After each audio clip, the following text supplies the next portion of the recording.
बहुत समय पहले की बात है। एक छोटे से गांव में एक ईमानदार और मेहनती किसान रहता था। उसका नाम था रामू। रामू गरीब था, लेकिन उसका दिल बड़ा था।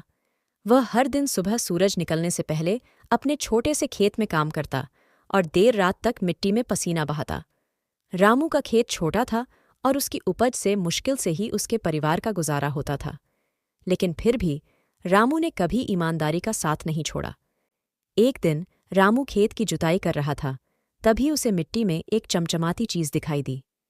उसने जल्दी से कुदाल उठाई और उसे बाहर निकाला। वह एक पुराना और भारी बर्तन था, जिसे देखकर रामू समझ गया कि यह शायद किसी खजाने का हिस्सा है।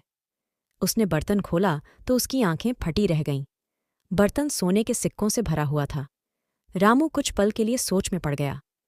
यह खजाना उसकी जिंदगी बदल सकता था। लेकिन फिर उसने सोचा, यह खजाना मेरा नहीं है। अगर मैं इसे रख लूंगा तो यह बेईमानी होगी। उसने खजाने को वापस बर्तन में रखा और तय किया कि इसे गांव के मुखिया के पास ले जाकर सही मालिक तक पहुंचाया जाए। रामू खजाना लेकर गांव के मुखिया के पास पहुंचा और उन्हें सब कुछ सच सच बता दिया। मुखिया रामू की ईमानदारी से बहुत प्रभावित हुए। उन्होंने पूरे गांव को बुलाया और रामू की तारीफ की। लेकिन तभी गांव के कुछ लोगों ने कहा, यह खजाना रामू को ही रखना चाहिए। वह ईमानदार और मेहनती है। यह खजाना उसके अच्छे कर्मों का फल है। मुखिया ने भी सोचा और कहा, रामू, यह खजाना अब तुम्हारा है। भगवान ने तुम्हारी ईमानदारी की परीक्षा ली और तुम्हें इनाम दिया। इसे अपने परिवार की भलाई के लिए उपयोग करो। रामू ने खजाने को विनम्रता से स्वीकार किया।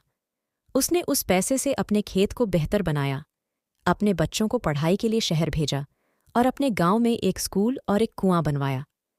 उसकी ईमानदारी और परिश्रम ने न केवल उसकी बल्कि पूरे गांव की जिंदगी बदल दी। रामू की कहानी आज भी उस गांव में सुनाई जाती है और लोग कहते हैं, सच्चाई और मेहनत का फल हमेशा मीठा होता है।